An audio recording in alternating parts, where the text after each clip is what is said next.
So, guys, welcome back for another episode of the DXB podcast, the Driven Exchange Business Podcast, where we meet with founders, CEOs, business owners who are really changing the game and are doing things differently from old, orthodox, boring ways that they don't really get a result, right? They're just pissing people off. So I've got Steven Nelemans today. He is the CEO and founder of Luna. It is an email platform and it is incredible. So just to kick everybody off, Stephen, introduce yourself very quickly. Show the guys what the platform does in 10, 20 seconds, and then we'll run into the podcast. Sounds awesome. Thanks so much for having me. Really great to be on. So I'm Steven, one of the founder, CEO of Luna AI, the startup. I just wanted to share my screen real quick and show you what we're at Luna. So the quickest possible overview is that the thing is, if you're sending cold outreach messages, you're sending cold emails to prospects, then you want every email to be perfect, right? You do not have the time to spend 20 hours per email, 20 hours a day on email. But if you could, then you would write the best possible email. And the cool thing is now with Luna, you can actually train the AI to write the perfect emails for you and write them just like you would have done it yourself. So we have two modes, training mode and autonomous mode. Where in training mode, you're continuously working on the emails, doing everything you want. You can actually chat with Luna as well, saying, hey, I want this differently, I want that differently. And as soon as Luna becomes confident enough, you'll actually unlock autonomous mode, where Luna starts reaching out to potential prospects on your behalf. So you just click resume, and then Luna starts working. So you can see that all of the emails that are planned here, everything that Luna has prepared for you, all of the outreaches that it's doing, basically as if it were your own personal AI as the arm. So that's where we're at. That is dope, bro. That is so sick. When I saw it, that is so sick. Oh my god. So Stephen, kick it off. We know you're the CEO.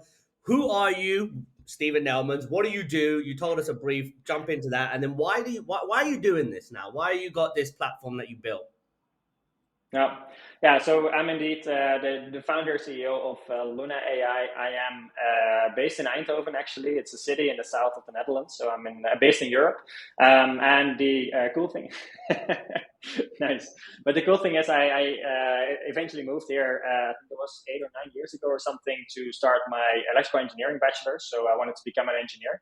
And then after about 6 months, I found out like the engineering thing. It's awesome. It's cool. It's very cool to see. But I like being a startup entrepreneur much more. So that's why I dropped out after like about 6 months and then started my first startup. That was in 2015. So that was quite some time already. I was 19 at the time.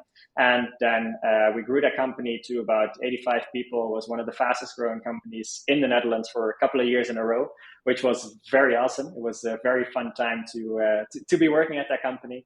But then after 5.5 years, it became too big for me to manage. Like 85 people at age 23 is just like it became unhealthy, so to say. So there were a lot of things going wrong, which could have gone right if the person leading it would be a bit more experienced.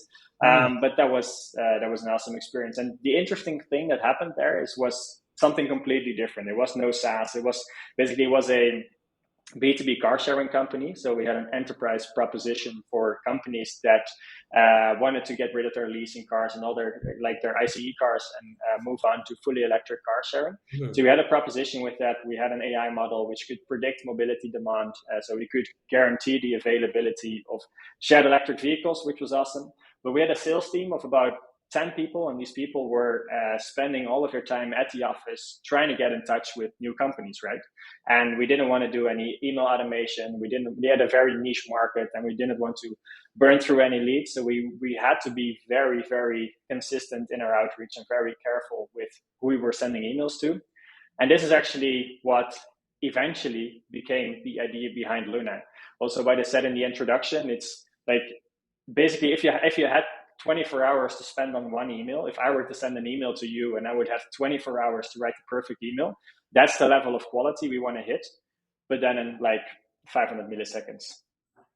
I'm using it. So I got my iPad here because I have to take some notes. I met that Marin girl in one of my groups, and she said, "Hey, take a look at this. This is what we do." I never came across it, and then honestly, I'm not good with I hate onboarding by myself. I like somebody to show me in some cases, but This I clicked it, signed in with Google, and I put a list in, and then mate, it started. I said, "What do you do? What's your product?" And it just started. I was like, "Oh my god, this is so crazy!"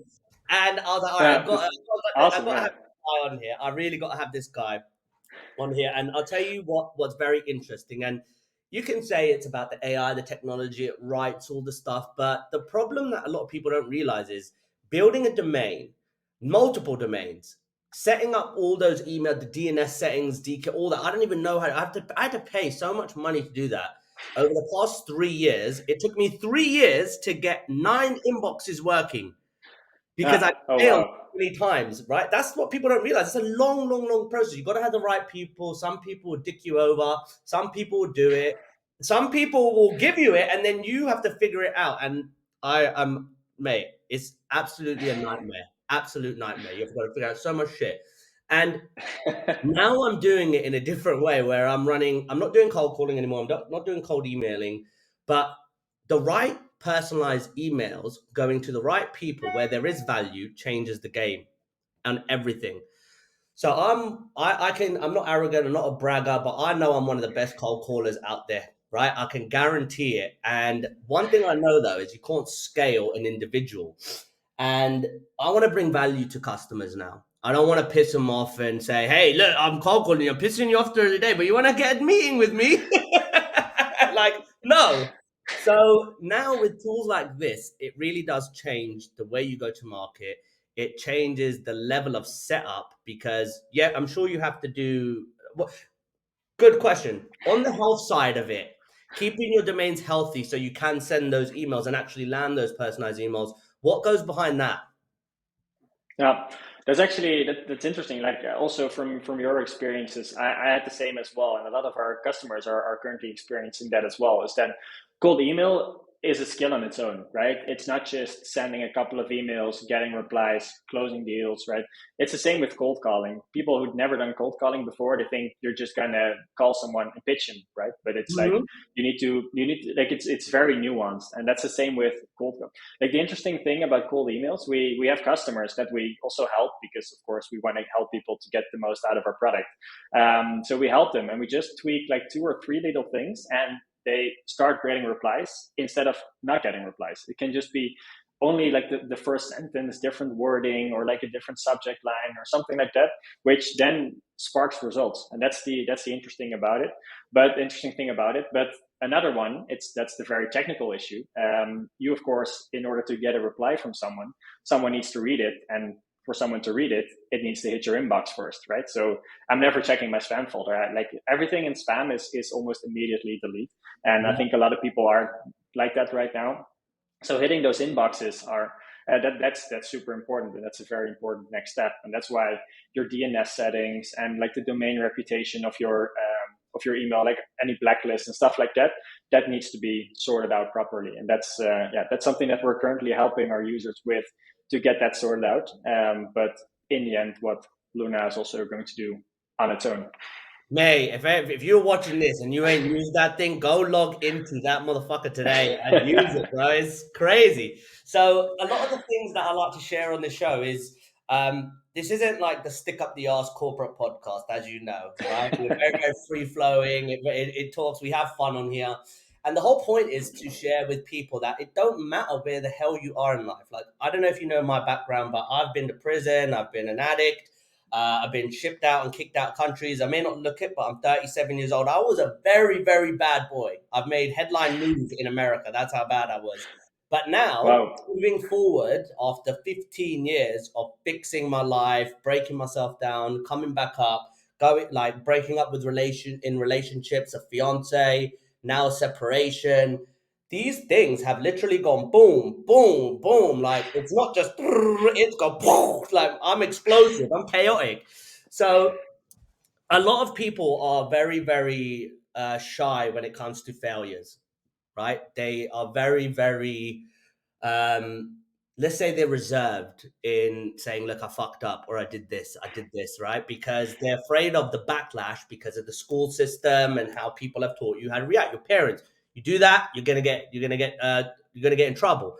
So for you, you went through that phase of you was crafting in your business, you needed a new strategy, Luna was emerged from there. But was there anything like major in your life that was a major failure that maybe you were just kind of like da da da da da da da, and then something bang happened and you were like, yo, this is it. I gotta fix up. Did you have any of those moments? Yeah, 100%, 100%. And I think that's also like at first I want to say I really like the way that you're speaking here, because I actually heard a story, and I still need to implement that in our company as well. Mm. But like the Idiot of the Week award, which is one of the most brilliant things I've ever heard, that people go on stage and start bragging about the dumb shit that they've done. Like, Mm-hmm. that's Yeah. amazing. That's you should be able to talk about it, because from every failure there comes experience, and ensures that you're not doing the like the same thing over again, right? Mm-hmm. So that's like, to name one specific example. It's not like a huge failure, but it did make a big impact in my life. It's the first time I went to pitch my first company to an investor, and I was very young at that. Like I was basically not prepared at all. I had no idea how this worked. I basically have been following Elon Musk and Tesla from from the moment that I knew that that startups existed, right? So, and Y Combinator and all of these big TechCrunch articles of people raising X million and getting IPO'd for X billion and stuff like that. So I went to an investor, which was a pretty big one of the biggest in the Netherlands, and I started pitching the company, and we wanted to like build our own cars, and with this huge vision of what we wanted to do and how we wanted to battle Tesla at the time. There was, I think, 2015 or something. So Wow. Tesla was growing in Europe. So we wanted to battle Tesla in that sense. And then one of the first questions he asked was like, okay, this sounds awesome, but how are you ever going to make building your own cars profitable? Like, what's your EBIT like, right? And I was like, EBIT? What are you talking about? It's like, dude, I didn't know you're either. coming exactly. You're coming in here. You ask me about like investing millions into your company, and you do not even know like basic financials. Like, what do you think you're doing here? And that was awesome, because then, like, at first you feel very dumb, right? You walk out of there and you're like, oh man, how did I not do my homework?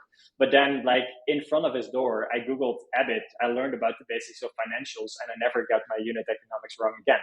So this is like, it made a huge impression on me for two reasons. And the second one is, I think the most important, is that the like the one is, I'm never going unprepared into investor meetings again, because now I know what can happen if you do.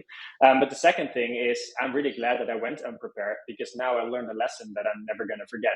And this is always how I'm trying to treat my life, both in building startups, but like in basically doing everything.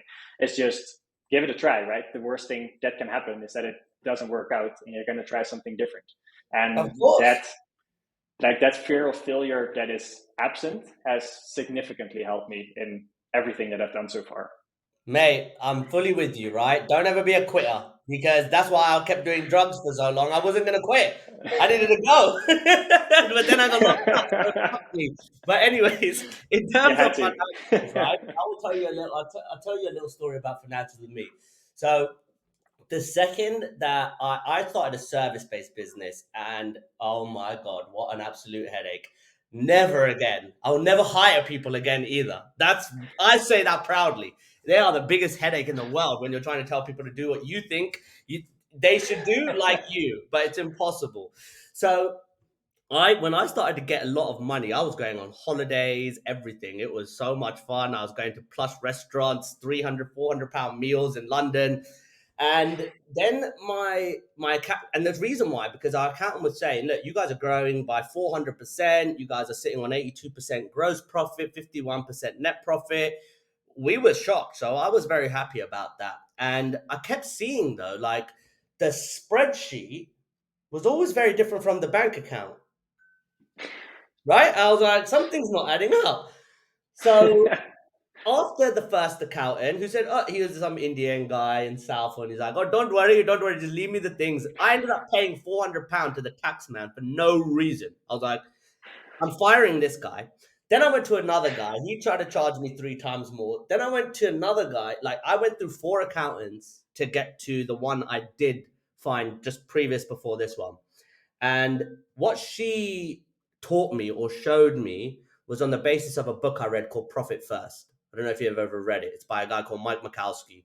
And basically, it's where founders who run businesses who believe, like, I don't know if you are like this, but you always have to pay everything and then you pay yourself. And sometimes you feel shit, right? Because you're like, everybody else got a bunch of money, but I got screwed. I'm doing all the work. So, Exactly. Life of a founder. exactly, right? And everybody's like, oh, you're lazy, you're lazy. They don't know what's happening behind the scenes.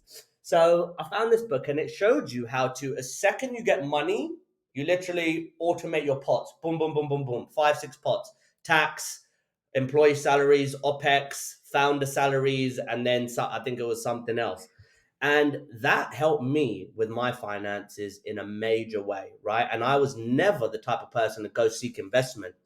Um, Only time I came around to seeking investment was after I learned about mergers and acquisitions and a guy called Roland Fraser buying distressed businesses, reselling them, taking cash flow, all that stuff. And then it got to a point where I had to understand what a bidder is. So for those who don't know what a bidder is, Stephen, earnings before Exactly. interest, tax, depreciation, and assets, right? And it's basically what's your Exactly. profit.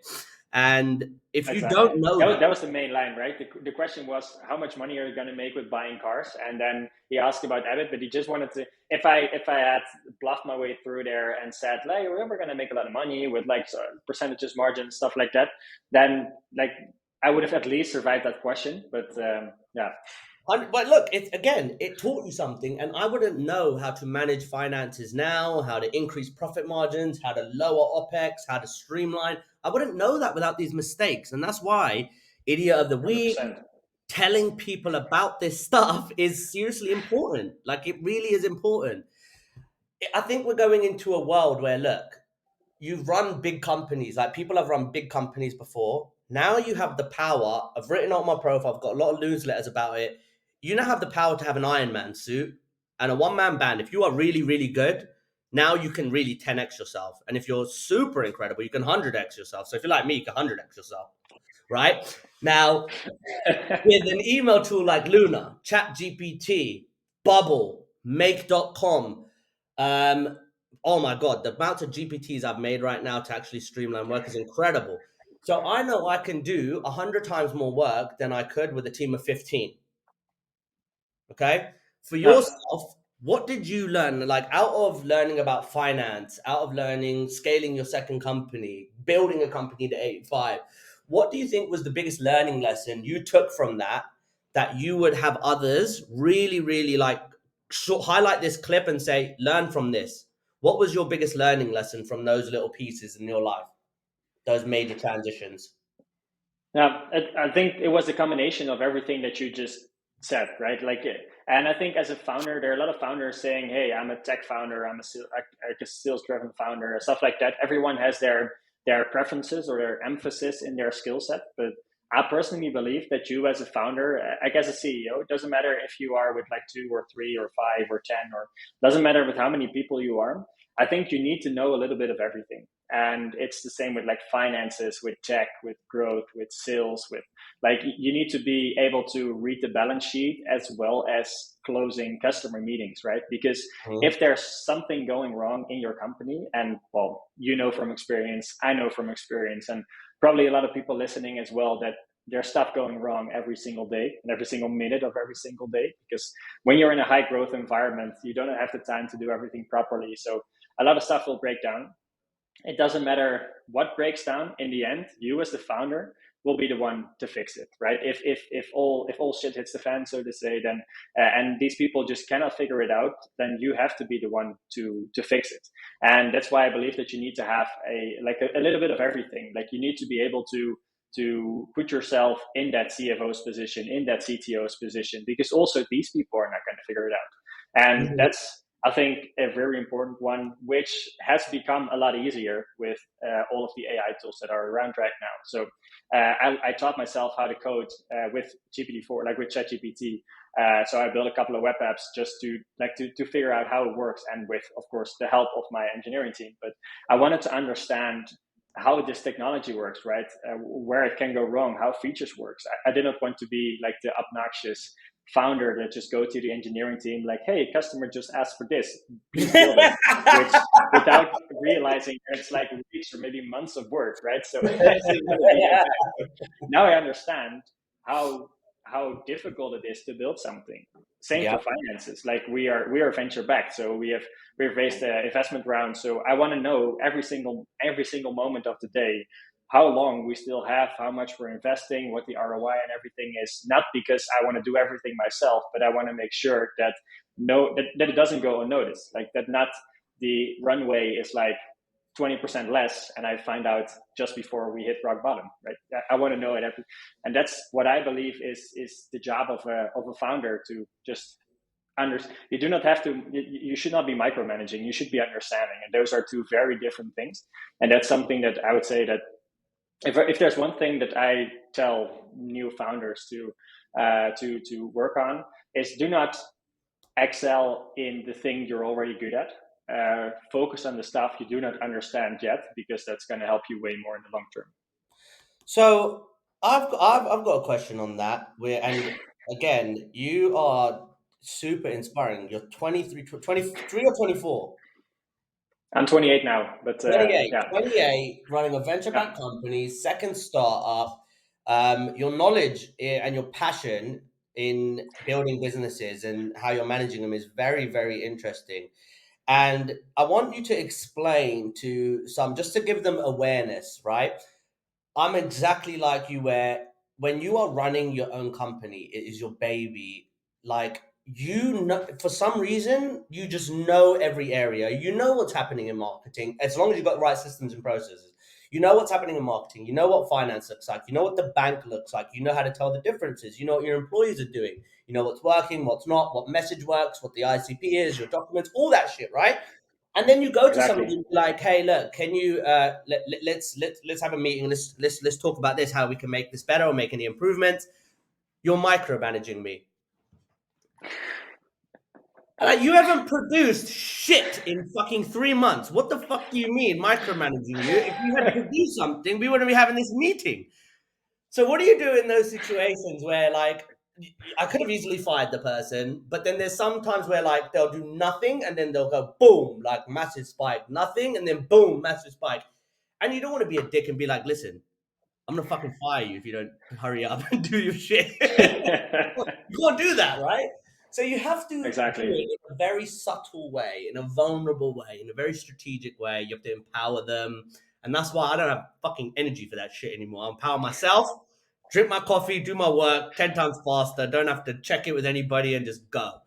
So for yourself, how do you manage people that are difficult to work with? You know they have potential. You don't want to micromanage them. So what do you do? I think the one thing that I start with, as soon as we start bringing people onto the team, is from the very first moment I want to show them that this is a high growth environment, right? So there is a different kind of, it's basically, if you're, I don't know if you're like a football player or what your favorite sport is, but you can basically go like kick a ball around with your friends, or you can play for like Chelsea, Arsenal, Manchester, like there's Mhm. different ways of doing football, and there's also different ways of doing work. And Mhm. a startup for me is literally going for the Champions League, World Series, whatever you're going to call it, right? Exactly. And Yep. that's the And thing. So from the very first moment that we bring people on, already in the first 5 minutes of the first conversation, we're going to mention at least, like I want to mention at least 5 times that, like, we're going so quickly, we're doing this, we're doing that. And then you see happening with, or like I most of the time see that, of course, we're going wrong here and there as well. But you see people changing, right? They're either going to latch onto that, get super hyped, and they're like, there's ideas coming, or there's energy flowing, or there's people that are like, ooh, that's like, I did not expect that. And this is already like, of course, a first indicator. But let's say energy is flowing, everything is going well, then I want everything in the onboarding, everything going smoothly. I'm not a process guy, not at all. I understand the value of processes and structure, I truly do. But me as a person, there's not a lot of people more chaotic than me. But the only thing, like the one thing I focus on is getting the people that are onboarding into the new team to get them to make it as smooth as possible. If they start their first day sitting around like, hey, can you give me access to that or something like that, then they're not starting the right way. I They're want a to make bot. sure that exactly. I want to make sure that the first moment they do not have time for the coffee break because they're already going on and this is roller coaster and this that and that. At the first day, they close their laptop and they're like, this was awesome, but this was so much. Yes, yes, And I that's the agree. thing. Like we're continuously building that feeling of people like you need to perform, you need to perform, you need to perform, and then that mostly it's just natural selection because people inherently know if they are up for it as well. And then like the last thing I want to do is get the shame out of it because like I'd love to be like I'm a baseball player. I've been playing baseball, and I would have loved playing for the Giants or for another like this was my dream for many years, but Mhm. I'm not good enough for it. Like I found my talent and my passion somewhere else, but nobody's ever going to laugh in my face that I was not good enough to play for the Giants because a lot of people are not. And I think Mhm. that's also an important thing that we need to keep on building in a startup world. Like being in a startup is not for everything. It's awesome if you are in a startup, but it's also something that needs to be inside of you, that needs to be your true passion, and it needs to be your life for at least 5 years. And if that's not something that you want to do, then it's just not the right place. And there's no shame in that. That's all good. You just need to find something that works for you, and yeah, that's I think a very important one. So that's how I try to do that. If that makes Mate, sense. that's gold. That's absolute gold. So I'll tell you what, with that in mind, I want to get your opinion on this because I think there will be two sides of the fence here where you'll have sales professionals, marketing professionals who work and are employed by those founders and CEOs. And then you'll have those CEOs and founders who employ those sales and marketing professionals who get what we're saying. And I want these people to get what we're saying too. So a lot of time when you are a founder, your mind is racing. If you're the type of person that is always firing off ideas, you have too many to process. And in some cases, you're not giving or sharing the ideas that are floating in your head to implement them. You're looking to get a second opinion, or you're looking to see, like, just sense check it, right?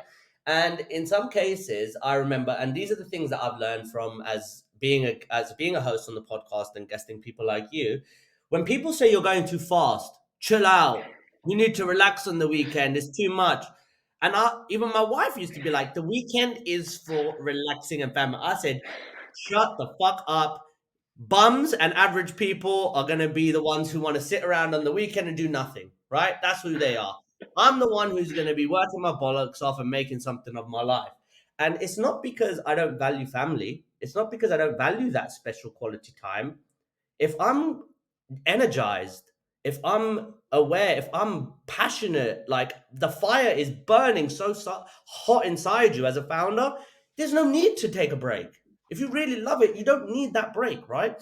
So, what do you tell those people on both sides? So, two messages: one for the sales professionals, where if your founder is going too fast, is it a good thing or a bad thing, or is there a happy medium? For the founders who don't understand this side, let them know it's okay, or let them know there's some things you can work on to make it better. So, two questions, go.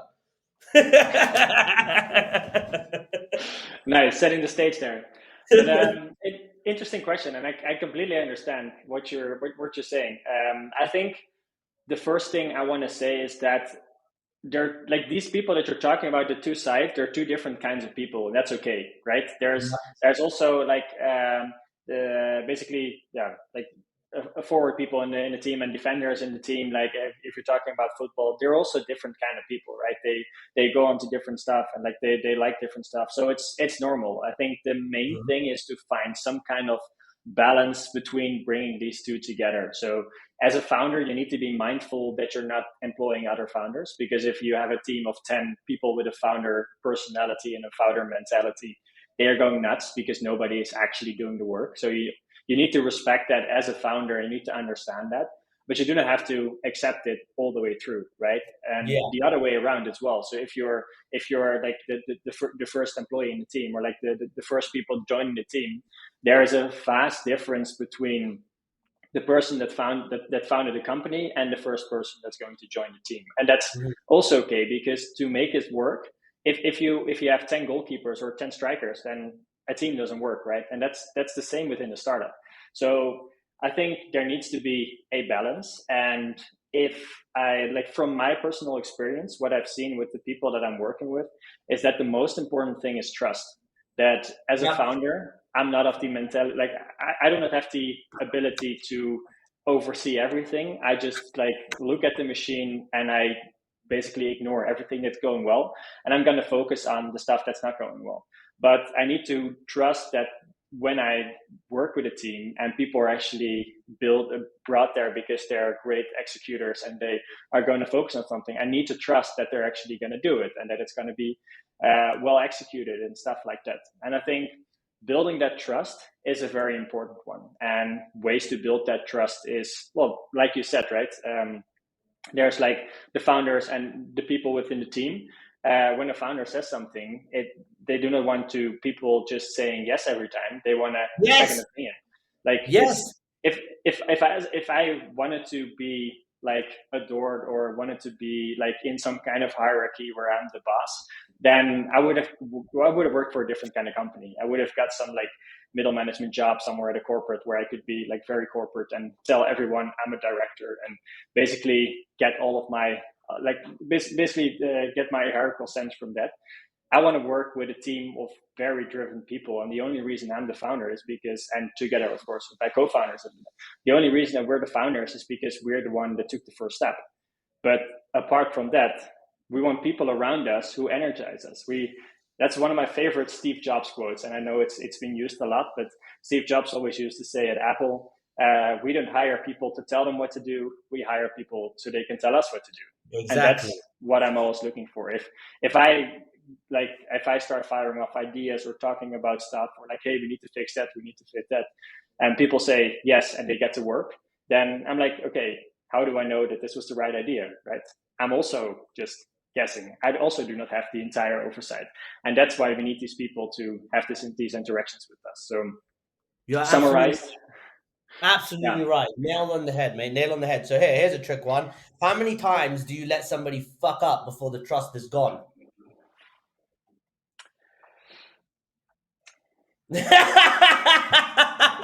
That's a very good one. That's a very good one. And of course, it's. I love that question. Actually, I've been there six times, £70,000 of lost revenue, and that was it. So that was mine was six, and I'll help you answer it a little bit with it. So why you got time to think? Because I was working with a successful. He was a private equity owner of a business. He just exited for like 135 million. Definitely somebody who I thought was pretty solid. And I asked him, I was telling him and sharing him the problems I was having, how it's working, and he goes, "Look, let me tell you something. It's never the right time, right? And it's never too late, right? The second you feel it, do it. Like that's the feeling. The first feeling is do it. The amount of times, this is him speaking, the amount of times I bypassed on getting rid of somebody because of feelings and emotions and not the reality of the situation, that just at that point, they were no longer, it sounds bad, they were no longer necessary. They were no longer required in the business. That's when he did it. And for me, it came to a point where like we went so high and then we started to go through the roller coaster of emotions that it came to a point where after a while I let those fuck ups get to me and I'm like, you gotta go. So for you, how Yeah. many times do you let people fuck up before you got to give them the axe? Yeah. Depends a lot on, and this is going to be a very lame answer, but it depends a lot on the kind of fuck up, right? And with that, I mean there is a part of I truly believe in failing because you learn from it. So, for example, if someone fucks up at the same thing twice, then it's different than if they fuck up 10 times in a row. But every time, like you can see the progress, right? Another Mm-hmm. thing is like you can also see in the type of fuck up. Whether or not they have any clue what's going on here. Like if it's a fuck up where it's like, oh man, okay, this person has no idea what's going on or no idea why this is important. They're gonna have a different kind of conversation than when you see them like working their butt off and they just have too much on their plate and something falls off. So like I said, it's a bit of a lame way to go to the answer, but I think that's a very important one. And one thing I want to add to that is that I also try to a lot of the times when I see someone screwing something up or like something not going right, then I also let it happen so that it comes to an actual fuck up when of course the business and the thing that we're doing permits it. But I also because I believe so much in failing as a way of learning, as soon as someone fucks up and then they basically come to me or come to someone else like, okay, this happened, I think A, B, and C to fix it, but I just want to make sure because I want to make sure that I make it right, then we're going to have an entirely different conversation than if I have to come to you and say, dude, you fucked up, what happened? And you're like, what? Oh, I didn't do it. You shut the fuck up. Well, exactly. Or the one that's the worst of all is like, yeah, sorry, I was waiting on that to happen, or I was waiting for information from that person. So like, oh man, that's something that's they are getting in my allergies. You hit the nail on the head, dude. You hit the nail on the head. And it's what people need to be aware of. Like, this is what I'm speaking about, the things that everybody's posting online. I'm this. This is value. This is this. This is this. But that's all good. But there's real shit that happens underneath a business that people are not speaking about. And these things really make a difference. These are the things that can break your marriage. These are the things that can fuck up friendships. These are the things that can like really destroy your relationship with customers. These are real things that can happen, and people don't speak about them because they're always like, "Oh, this. I'm a guru in this. I know this." Shut up, dude. Do some real shit. So, what I'm focusing on is complete value, right? Complete and utter value for everybody. That's why I believe podcast marketing, which is what I'm doing now, it puts me in front of. I've reached over 1 million people across 7 different platforms, YouTube, TikTok, all of them. I pay for followers too in terms of promotional activity. But it is unbelievable how many people you can get in front of. And then when you go to them with your email or a call and they say, who are you? You can be Mr. Cold Caller. I'm so good at cold calling, but I'm going to use my voice to convince you and to build trust. Shut up, dude. Have a look at 7, 8 different fucking platforms and over 156 different videos. Here's who the hell I am. I'm speaking this guy, this guy, this guy, this guy. Very different, right? That's value. You've got the background to go to somebody and be like, if they're like, who are you? You're 28 years old. Mate, do you know who I am? Look at my company. Look at what I do. Look who's backing me. Like, that's how you shut people up. So for yourself, anybody I'm sure I know what the answer will be, but I always like to give like one growth hack that people can take away from this episode. This usually goes on LinkedIn, in a reel, a short, a YouTube short. And it's what can people take away today and go and execute on and start recognizing not an instant 1 minute result, but let's say 24 hours, you get replies. 24 hours, you got inbox messages. You got social media messages, whatever the case may be. From Steven's world, what do you see as being the ultimate growth hack right now? For me, the ultimate growth hack, of course, like there are two kind of growth hacks. Of course, you have omni-channel, making sure that you have like quality over quantity is for me the most important one, especially with all of the noise going on right now. It's like we always focus not only with our product, but also in our way of reaching out. It's always quality over quantity. And that doesn't mean that we're going to do everything up to perfection, but we want to show people that we put in the work so that people also respond to that. They do not maybe respond to the message itself, but as soon as they've seen that you put in the work and you actually tried, then people are going to respond to that as well. Because in the end, we're on an amazing journey and people want to contribute to that, right? So that's one that I like for the larger scale. But one thing that I always like to say to new entrepreneurs and to people basically building a company is start small. And that's for me the most important lesson that I've learned is I've been spending so much time on like my 5-year plan, automations, and then like setting everything up for scale when reaching scale itself was always a question. That's why what we've done, for example, with Luna, we don't care about getting 100,000 customers. We just want to get one that's never going to let go, because if we can get 1, we get 2, we get 3, we get 4, we get 10, we get, and so forth. So this is how we've done it always. Like with my first company, the car sharing company, then we like only the first user is the user that's probably still using it, because we were there every time. She got my mobile phone number, she got all of our email addresses. When something happened, she could reach us all 24 hours. Doesn't matter. Like there was a time where I put my phone next to my bed and like put it like on full sound, so that every user that had my phone number could just ring me up at 2 a.m. and I would help them. Because that's the like start small and then work from there. Because as soon as you found something that works, it's like basically what Y Combinator says, right? Do things that don't scale, but then maybe in a very extreme way. If you put your customer first and you can find one company and make that one company happy, then you'll find 2 and 5 and 10, and then you can do all the growth hacks you want. But just that first one, that's where most of the startups struggle, and yeah, that's a very tough one. And what happens if you piss them off?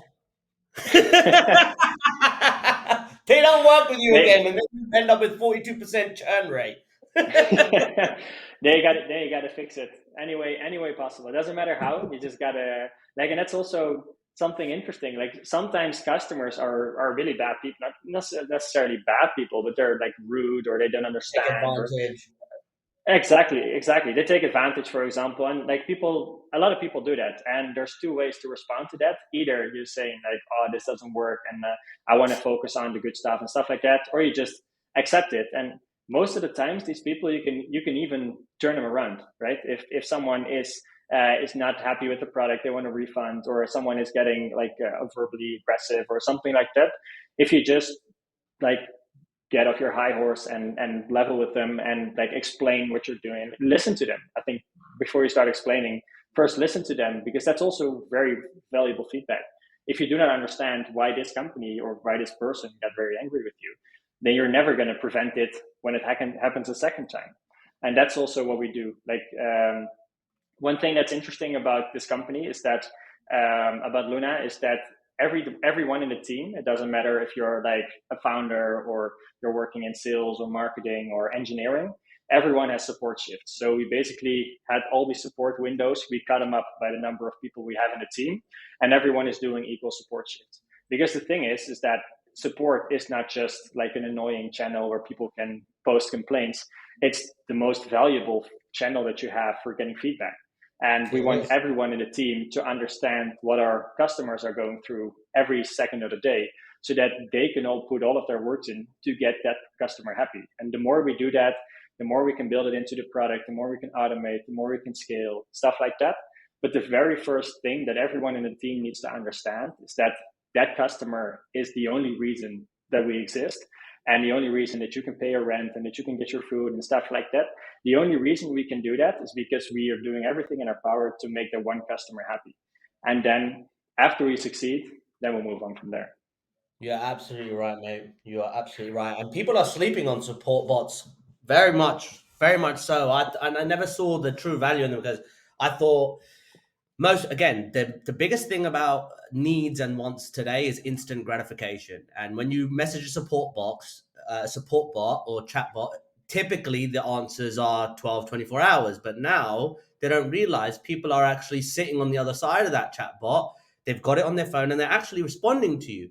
I was doing some work over the weekend, and Expondi by Stefan Smolders. His support team work all around the clock, 24/7. I'm like, yo, I was blown away, dude. Absolutely blown away. So but that's awesome. That's awesome. Yeah. This is because if your customers work on the weekends, if your customers work late at night, like most of the team for us is in Europe, but most of our customers are in the US. Yeah, we can do 2 things. We can either like be very ignorant and say at 5 p.m. like our time, like, sorry, it's over, or we can just like do what I think we need to do, is just make sure that during these working hours we're also available, and maybe not until 3 a.m. in the night, but like if someone messages support at like 11 p.m. or something, then they're still getting a response. And that's the important thing, because as soon as people see that you're actively working it, and Expondi is a very, very awesome example of that, is that they're actually from the same city as I'm from right now. So I think they're like a kilometer away here. So that's it's funny that you mentioned them. But Wow. I'm gonna be yeah, over there. I'm gonna be over there. I love the coffee shop, so I'm gonna be over there very, very soon. So Stefan, I told you, he's like I said, I think a good way to do that could be like a 6 hour rotation, right? So 6 hours, 4 reps, 6, 12, 18, 24. You got all around the clock support. I think that would work quite well. So as we come to the end of the show, I love to have people look at things in a different way. And historically, I always asked the same question because I couldn't think or get creative enough to ask anything else. What oh, you message have would you tell ChatGPT. yourself? What would you tell yourself when you're 16? Which now I'm Yeah. done with that. That's everybody says that. So we're gonna do something different. Tell me who Steven Nelemans is in 10 years. In 10 years. Nice. I did not expect that one. That's a very good one. No, I you think that the didn't. most important. Very nice. No, who I am in 10 years. I hope, like, from like the bottom of my heart, still the same person. Like, the thing that I love to do is building products that people love, that working with the people that I really like and that I can get energy from. I never want to live in like a fancy villa or become like a billionaire on a yacht or something like that. That's the thing with startups. If you're doing startups successfully, you'll probably get wealthy and stuff like that. But I never feel like living that way. I'm doing this as a hobby. I'm doing this because I believe that we can bring good stuff to people who need it and want it.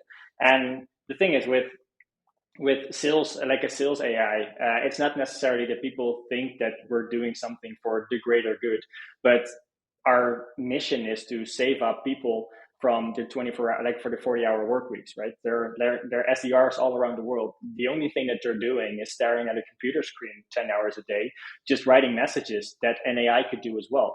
If we can do that with sales, we can also maybe do it in other departments, and we can start working on from there so that people get their valuable hours in their life back and start focusing on the things that really matter. And that's something that we want to build. But if you ask me, like, who am I going to be in 10 years? I want to be the living example of that. Just having fun with my family, friends, doing the things that I love. Don't worry about the things that I don't like. Just like ignore that, or basically, yeah, that's the kind of person I want to become, and then try and focus every day on more and more being like that person. Are you gonna still be at Luna? Let's see. Let's see. I hope Or will you so. be in the Like, second one? I think you'll probably be on the second company by then. I think you'll probably get acquired very soon. You'll probably be on your second or maybe even the third. So let's let's be see. 10 years optimistic. is a long time, so It is yeah, I'm curious to see that. exactly. So we'll repost this in 10 years, and I'll send it right to you. So Sounds like a as we plan. close it out, I really want to say thank you to everybody who watched it. Like, subscribe, share this if you did find value. Steven, tell everybody where they can find you and learn more about Luna, yourself, your team, everything you do. Of course, we are on LinkedIn, so just luna.ai, which is also our URL. So if you want to find out more information about Luna, just go to luna.ai and find us there. We have a free forever plan, so if you want to give it a try, there's no credit card needed. Like Shane said in the beginning of the podcast, it only takes 60 seconds or something to get your account set up and see the power of AI generated emails, where quality matters over quantity. So yeah, give it a try. And if you have any feedback, any ideas, or any questions, then don't hesitate to reach out, because, like I said, we're always here. That's a wrap, guys. That's a wrap, guys. If you got any, so also, Stephen, I'm going to ask you at the end of the show, send me over any kind of documents you got, any links. We'll put those all in the description, everything about the company. And more importantly, if there's any valuable documents that you want people to take advantage of to download, that will be available there. And until next week, guys, thank you very much. I hope you enjoyed today's show and Stephen's appearance, and we will catch you again. So I'll push stop and then just wait for a minute.